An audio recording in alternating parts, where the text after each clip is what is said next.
سوائق المحرق کا ہے۔ اچھا جی، اس میں لکھا ہے احمد نے ابو سعید خدری سے بیان کیا ہے کہ یہ آیت پنجتن کے متعلق نازل ہوئی،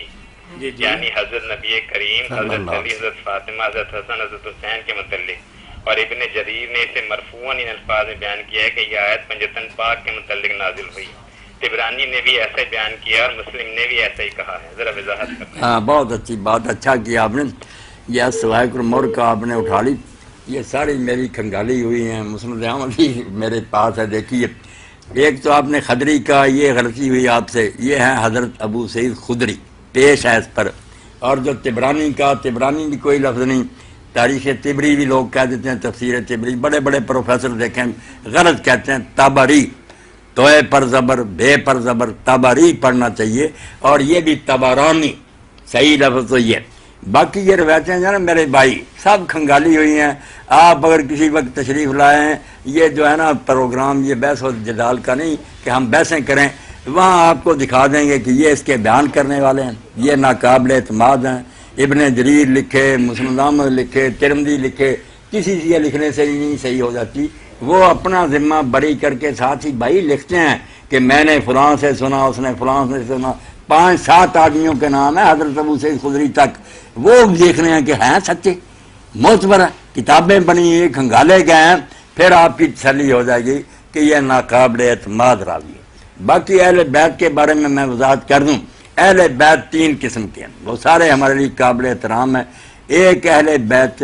نسب ہیں کہ حضور علیہ السلام جس خاندان سے پیدا ہوئے ہیں، ایک وہ بڑا گرانا ہاشمی، یہ آپ کا بڑا اہل بیت ہے، اسی لیے ان پر زکوٰۃ حرام ہے۔ جب کہتے ہیں آل محمد پر زکوٰۃ حرام ہے تو شیعہ اور سنی وہ صرف پیغمبر پاک کو کہتا، وہ سارے ہاشمیوں کو کہتا، کوئی ہاشمی نہیں جیسے ہے ان صدقۃ لا تحل لمحمد ولا آل محمد، تو کبھی آل محمد علیہ البیت جو ہیں وہ آپ کا نسب ہے، خاندان، کبھی بیت ولادت ہے کہ جو آپ کی بیٹیاں ہیں ان کی اولادیں ہیں، دوسروں کی تو اولاد نہیں رہی، سیدہ فاطمہ رضی اللہ عنہا کی اولاد زندہ ہے، بسم اللہ، یہ اہل بیت ولادت ہے، حضور کی اولاد ہے۔ ایک اہل بیت سکنا کہ جس گھر میں آپ رہتے تھے وہاں جو آپ کی بیویاں رہتی تھیں وہ اہل بیت سکنا، رہائشی کے لحاظ سے قرآن میں ان کا ذکر ہے، حدیث پاک میں یہ اہل بیت دوسرے دونوں ہیں، ان کا ذکر ہے، ہم سب کو مانتے ہیں، ہمارے سر کے تاج ہیں، مگر قرآن کی آیت پر آپ بس یہ تو ابن جریر آپ نے اٹھائی نا سوائق المحرق کا، اگر ترجمہ ابن کثیر کا اٹھا لیتے تفسیر، وہاں تو 20-30 رہتے ہیں، ایک نہیں 20-30 ہیں، یہ ساری پڑھی ہوئی ہیں، وہاں سب بتایا گیا کہ ان میں سے کوئی صحیح نہیں، کوئی ان کی سندیں درست نہیں ہیں۔ باقی حضور نے دعا جو کی ہے کہ چادر میں لے لیا اور دعا کی کہ اللہ یہ میرے اہل بیت ان کو پاک کر دے، وہ الگ بات ہے، وہ بھی آپ کے گھر کے افراد تھے، وہ صحیح مسلم اور کتاب، ہم ان کی وجہ سے ان کو بھی بالکل اپنا سرتاج مانتے ہیں، وہ علی ہیں، فاطمہ، حسن حسین ہیں، وہ اصحاب الکساء ہے جو چادر میں تھے جو، مگر آپ کی بیویاں قرآن میں جو اہل بیت آیا ان میں انہیں کا ذکر ہے۔ ہر چیز کو اپنی جگہ پر رکھنی چاہیے نا کہ کیا فکرہ ہے آگے پیچھے، اس سے بات سمجھ میں آتی ہے۔ یہ روایتیں سوائق المحرق کا، اس کو آپ نے اٹھایا ہوا ہے، یہ پڑھے ساری، سوائق المحرق کا کیا جھوٹ کا پلندہ ہے، شیعوں کی دشمنی نے لکھی ہے، جھوٹ بھر دیا، اس کا سوال کہ جس طرح اہل بیت کا لفظ استعمال ہوا ہے سورۃ احزاب میں، اوپر تو ذکر سارا مومنین کا آ رہا ہے اور اہل بیت کو مقید کر دیا گیا چند افراد پہ، یہ آ کر اس کے بارے میں آپ سے پوچھنا تھا۔ ہاں یہ بھی پوچھیں آپ، یہی غلط بات ہے، اس غلط یعنی وہ اس کو صرف اہل بیت میں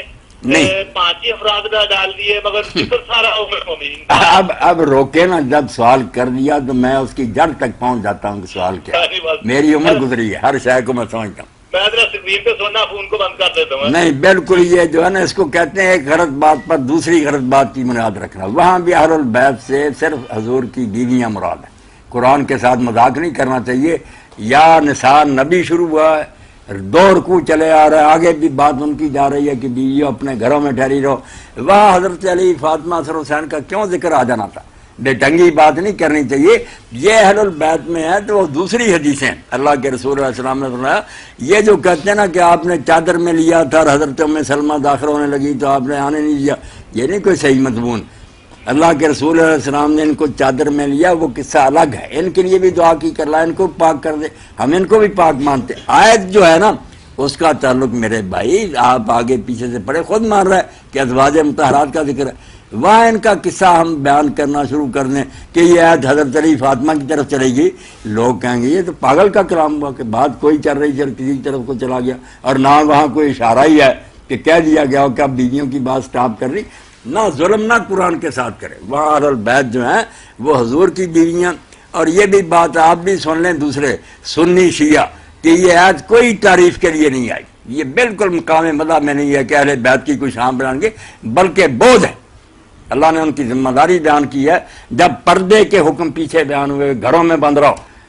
دوسروں سے بات کرنا پردے کے پیچھے سے کرو، تو محسوس ہوا کہ حضور کی بیویوں کو قید کیا جا رہا۔ وہاں اللہ یہ فلسفہ بیان کرتا ہے، جیسے سورۃ مائدہ میں میرے بھائی جب یہ حکم ہوا نا غسل کرو، وضو کرو، تیمم، وہاں بھی یہی لفظ ہے، سارے مسلمان یرید اللہ لیطہرکم، اللہ چاہتا ہے کہ تم کو پاک کرے، جو ان کے لیے نا بیویوں کے لیے یا آپ کے خیال میں اہل بیت کے لیے، وہاں بھی وہی بات ہے۔ وضو مت کوئی سمجھے نا کہ سردیوں گرمی میں تنگ کر مارا وضو پر وضو، تو کہا نہیں، اللہ اس طریقے سے تمہیں پاک صاف رکھنا چاہتا ہے۔ یہاں بھی پردے کے حکام کیا فلسفہ بیان ہوا، کوئی شان نہیں کہ اہل بیت اللہ کے رسول کے گھر والی سمجھنا نا کہ ہمیں بند کر دیا کہ گھروں میں بند رہو پردے سے، وہاں کہا انما یرید اللہ لیذھب عنکم الرجس اہل البیت، اے حضور کی گھر والیو، اللہ اس طرح سے چاہتا ہے کہ تم پر کوئی الزام نہ لگے۔ الزام تو انہوں نے حضرت عائشہ پر لگایا تھا لوگوں نے، کہا اسکینڈل نہ بنے،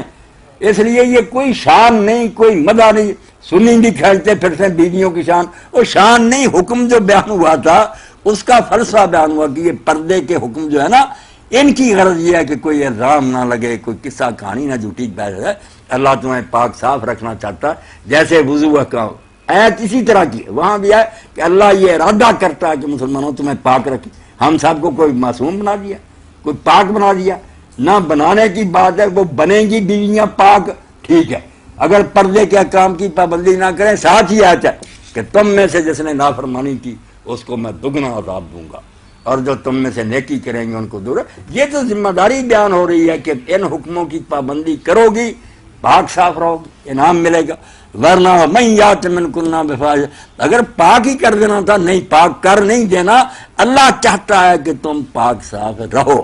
جیسے وہ وضو کے احکام کی بات۔ تو بات صرف حضور کی بیویوں کی ہے، بعد میں حکم یہ سب تک چلا جاتا کہ جو بھی پردے کے حکم ان سے کوئی گھبرائے نہ، یہ عصمت کی حفاظت کے لیے کہ بدنامی نہ ہو، عزت آبرو محفوظ رہے، اس کی ہر حکمت بیان ہوئی۔ سورہ مائدہ کی آیت یہ یاد رکھیں کہ اللہ یہ وہاں بھی ارادہ ہے اللہ کا ہے، سب مسلمانوں کے لیے ہے کہ اللہ تمہیں پاک رکھنا چاہتا ہے۔ اب وضو اور غسل سے پاک رکھنے کے معصوم ہو جائیں گے، مسلمانوں سے کوئی غلطی نہ ہوئی۔ قرآن پاک کے غلط معنی نہیں دینے چاہیے، جو کہتے ہیں حضور نے نہیں داخل ہوا تو دینا تھا ام سلمہ کو، بالکل ضعیف روایتیں ہیں، کوئی ان کی حقیقت نہیں ہے۔ بیویاں تو اہل بیت میں ہیں ہی، آیت تو نہیں کے لیے اتری ہے۔ دوسرے گھر والے اگر شامل ہو گئے ہیں، وہ بھی آپ کا کنبہ تھا، آپ نے کہا تم بھی میرا خاندان ہو، بچو، بالکل بسم اللہ بسم اللہ، ہم ان کو بھی اہل بیت مانتے ہیں، مگر آیت میں نہیں،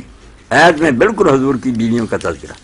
یہ قرآن مجید کا ربط جو ہے نا، سلسلہ کلام، اس کو توڑنا نہیں چاہیے کہ بات کوئی آ رہی ہے دوسری طرف کو رہ جائے۔ یہ جو میں بار بار پڑھتا ہوں نا کہ اللہ کہتا ہے مومنوں کے لیے تمہیں بھی پاک کرنا، میں آیت کا حوالہ دے دوں، یہ آیت نمبر 6 ہے سورہ مائدہ۔ کہ حضرت عمر نے جو یہ بات کی تھی کہ حضرت بی بی فاطمہ زہرا کا گھر جلانے والی، اس میں کس حد تک صداقت ہے جی؟ صداقت کوئی نہیں ہے اس میں کوئی صداقت نہیں، بالکل افسانہ۔ اور دوسری بات جناب یہ ہے کہ حضرت ابوبکر صدیق سے یہ جو روایت ہے کہ نبی کی وراثت نہیں ہوتی، اس کے اور کتنے راوی ہیں؟ ان کے بے شمار راوی بے ہیں، یہ شمار۔ اسی قصہ میں آپ پڑھیں نا، جی آگے جا کر جب حضرت عمر رضی اللہ عنہ کا زمانہ تھا، پھر یہ معاملہ اٹھایا نا حضرت عباس نے اور حضرت علی رضی اللہ عنہ نے،